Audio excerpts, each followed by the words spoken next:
અમદાવાદ જિલ્લાની વિરમગામ તાલુકાની ઘટક વિરમગામની વિરમગામ 12 આંગણવાડીમાં આપનું સ્વાગત છે। આપ જોઈ શકો છો કે અહીંયા અમારી કૃષાલીએ સરસ મજાનો એક ટીએલએમ પકડ્યું છે, જેની અંદર તમે સારો ખોરાક અને ખરાબ ખોરાક વિશેની સમજ મેળવી શકો છો।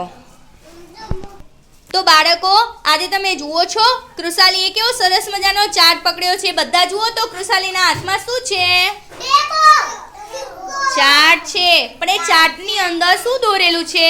સરસ મજાના બે દાંત દોરેલા છે। શું દોરેલા છે? તમારા બધા દાંત છે? તમારા બધાને દાંત છે? દેખાડો તો, ક્યાં છે તમારા દાંત? બધા દેખાડો તો, બધા દાંત દેખાડો તો। સરસ। તો આ દાંતની મદદથી આપણે શું કરી શકીએ છીએ? દાંતની મદદથી શું કરી શકીએ? શું કરી શકીએ? ખાઈ શકીએ। શું કરી શકીએ? તો આ દાંતને અહીંયા બતાવ્યું છે। જો આ જે બે દાંત છે ને, તો એક બાજુનો દાંત છે તમને સારો ખોરાક બતાવે છે। સારો ખોરાક કયો કહેવાય? તો ધાણા છે, કેરી છે, સીતાફળ, તરબૂચ, તુવેર દાળ, ચણા। પછી આને શું કહેવાય? ઈશાની, આને શું કહેવાય? પછી આ શું છે? આ શું છે?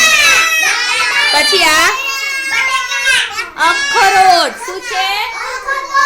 અને આ શું છે? રાઈટ, બદામ છે, બરોબર? તો આ જે વસ્તુ છે ને, બધી સારી વસ્તુ છે, હેલ્ધી વસ્તુ છે, જે ખાવ તો આપણા દાંત, આપણું શરીર બધું તંદુરસ્ત થાય, આપણને સરસ મજાનું પોષણ મળે, બરોબર? એના માટે થઈને આપણે સારી વસ્તુ ખાવી જોઈએ। સરસ। હવે બાજુમાં જુઓ, આ જે ચાર્ટ છે એની અંદર જો આ જે છે એને કહેવાય હોટ ડોગ।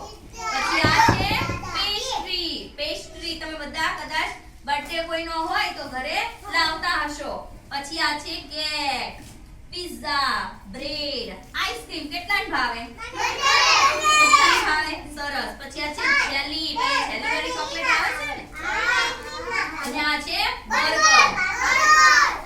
તો આ બધી વસ્તુ છે કે આપણે ખોરાકની અંદર જો આપણે લઈએ ને, તો આપણું શરીર છે એ તંદુરસ્ત રહે નહીં।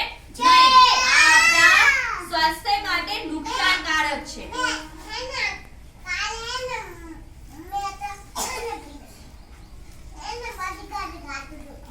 તો આવી બધી વસ્તુ આપણે ખાઈએ ને તો શું થાય ખબર છે? આપણા શરીરમાં પચતા બહુ જ વાર લાગે અને એનાથી આપણા શરીર ઉપર એની ખરાબ અસર પડે છે।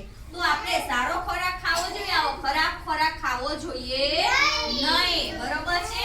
કારણ કે એને પચતા વાર લાગે, આપણને પેટમાં દુખે, તકલીફો થાય, એના કરતા સારું ખાઓ અને સ્વસ્થ બનો, બરોબર?